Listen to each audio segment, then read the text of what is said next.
Salut les amis et bienvenue dans cette nouvelle formation React.js pour tous, l'ultime formation.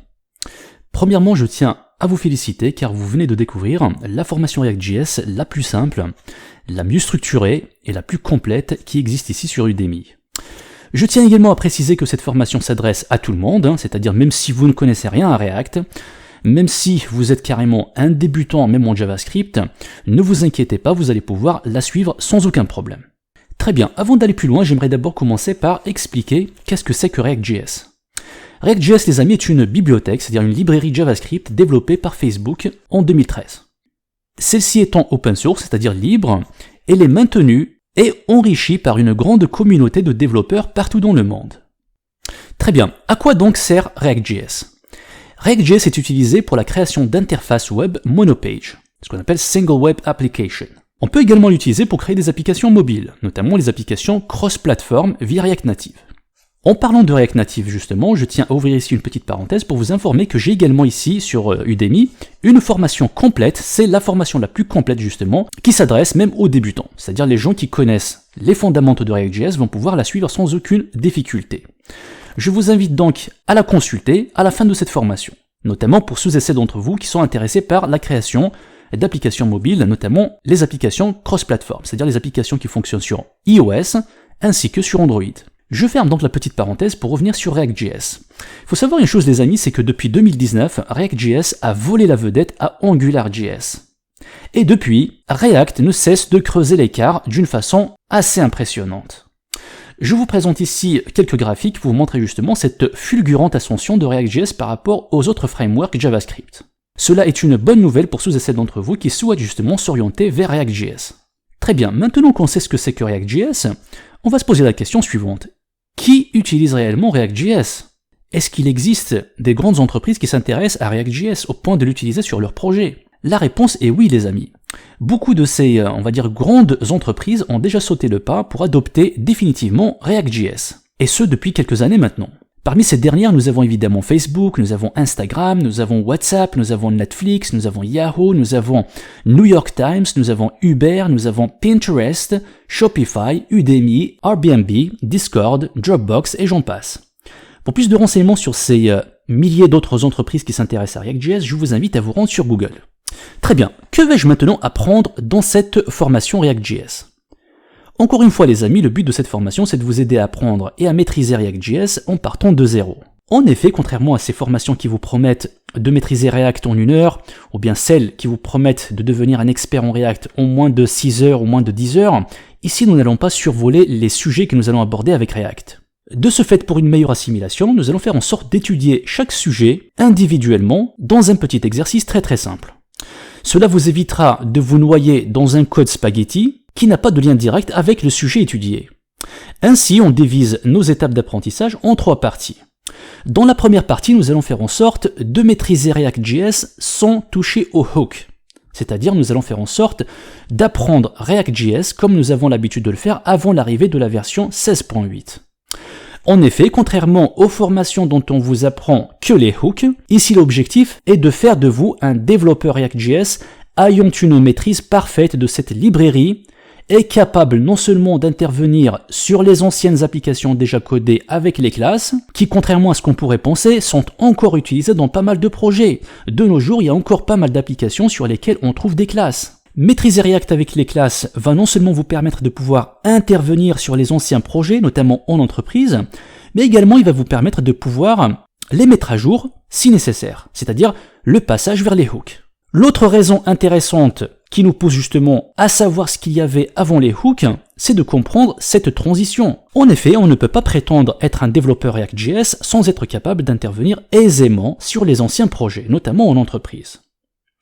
Comprendre la gestion du state, ou encore les différentes méthodes de cycle de vie d'un composant React, ce sont des choses indispensables à connaître si on veut prétendre à un poste de développeur React.js.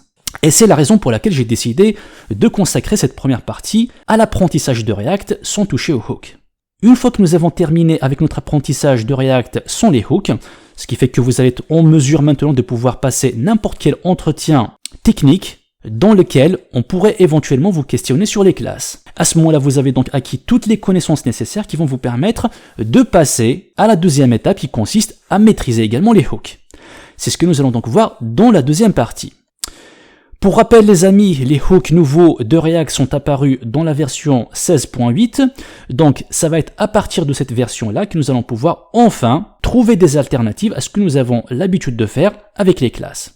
Donc dans cette deuxième partie, nous allons étudier les hooks tout en comparant ces derniers à ce que nous avons l'habitude de faire avec les classes. C'est uniquement de cette manière-là que vous allez comprendre la transition, la raison qui nous pousse à utiliser les hooks. On verra donc entre autres le hook d'état, c'est-à-dire le useState, qui nous permet d'avoir un état dans un composant de type fonction. On verra ensuite le hook d'effet qui va nous permettre de réaliser ce que nous avons l'habitude de faire dans les composants de type classe via les fameuses méthodes de cycle de vie d'un composant de type classe. Donc cette fois-ci, nous allons faire en sorte d'avoir la même chose d'une manière beaucoup plus simple avec les fonctions. On verra également le hook use context, le hook use reducer, le hook use callback, le hook use memo, le hook use ref, le hook use imperative handle, etc., etc. On verra évidemment tout cela dans des petits exercices très simples, accessibles à tous.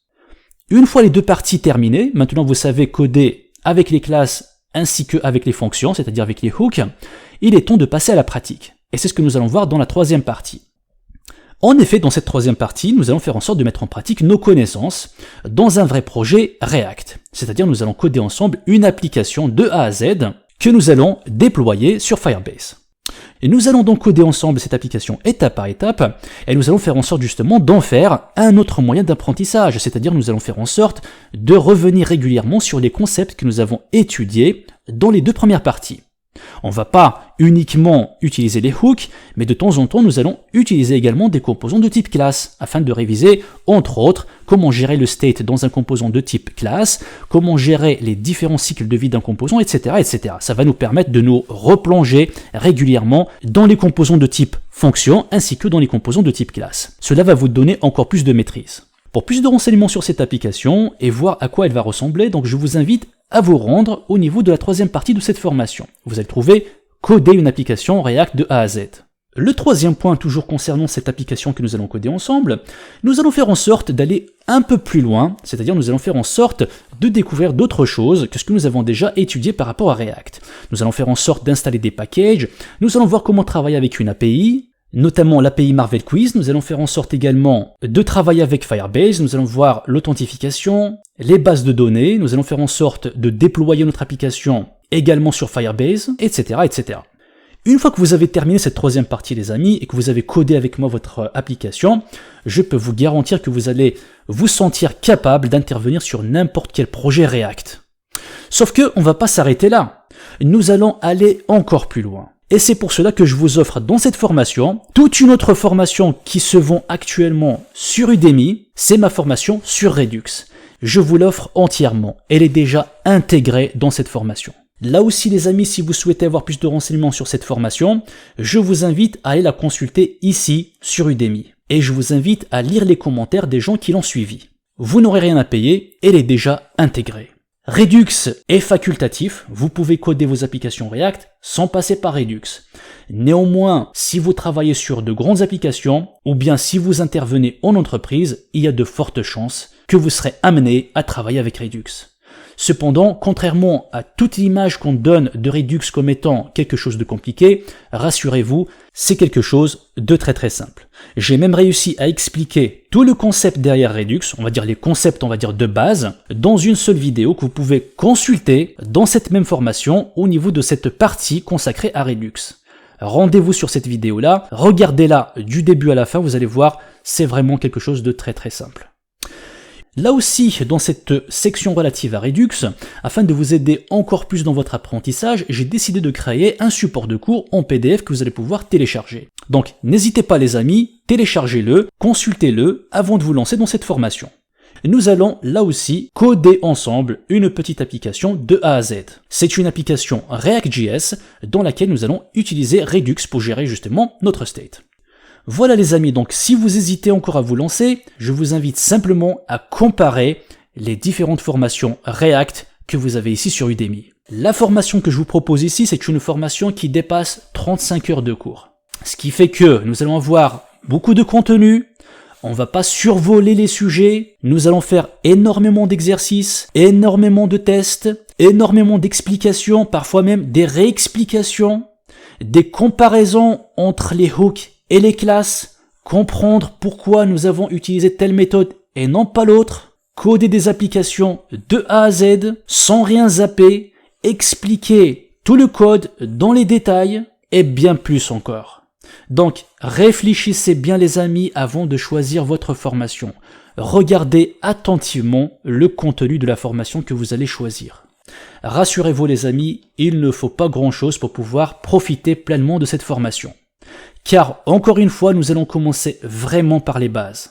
Cette formation s'adresse à tous les niveaux. En outre, je vais prendre tout le temps nécessaire pour vous expliquer clairement tout ce que je fais. Tout ce que j'explique dans le code, je l'explique de la manière la plus simple et la plus claire pour que tout le monde puisse suivre sans aucun problème. Cependant, quelques notions de base sont indispensables. Premièrement, vous devez avoir quelques notions de base, on va dire, en HTML, CSS, même si en React on ne code pas en HTML, CSS, on travaille avec le JSX. On verra qu'est-ce que ça veut dire le JSX un peu plus tard dans cette formation. En gros, c'est quelque chose qui ressemble énormément à du HTML, donc ne vous inquiétez pas, c'est vraiment très très simple. Vous devez également avoir quelques notions de base en JavaScript, parce que React est une librairie JavaScript, ce qui fait que nous allons donc devoir coder en JavaScript. Là aussi, ne vous inquiétez pas, vous n'êtes pas censé être un véritable pro pour pouvoir travailler avec React. C'est une librairie front qui est accessible même aux débutants. Néanmoins, vous êtes censé quand même savoir qu'est-ce que ça veut dire un array en JavaScript, qu'est-ce que ça veut dire le this en JavaScript, qu'est-ce que c'est qu'une condition, comment effectuer des boucles, qu'est-ce que c'est que des variables, qu'est-ce que c'est qu'une fonction, connaître certaines méthodes en JavaScript, notamment la méthode map que nous allons utiliser intensément tout au long de cette formation, etc., etc. Donc nous avons ici quelques notions de base en JavaScript que vous devez quand même connaître. Mais ne vous inquiétez pas, de toute manière, tout ce que je fais dans cette formation, je vous l'explique de la manière la plus claire possible. Un autre point également important par rapport au JavaScript, c'est le ES6, c'est-à-dire la version moderne de JavaScript. Là aussi, ne vous inquiétez pas, tout ce que nous allons faire dans cette formation, je vous l'expliquerai.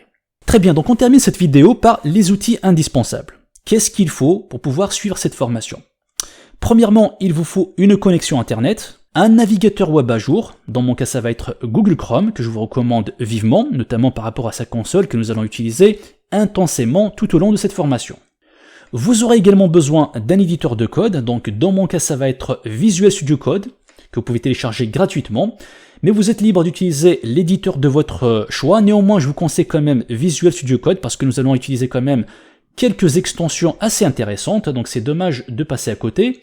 Voilà les amis, donc sur ce j'arrive à la fin de cette vidéo. Si vous êtes prêts, donc je vous donne rendez-vous dans la prochaine vidéo pour commencer votre formation. Merci et excellente formation à toutes et à tous. À très bientôt.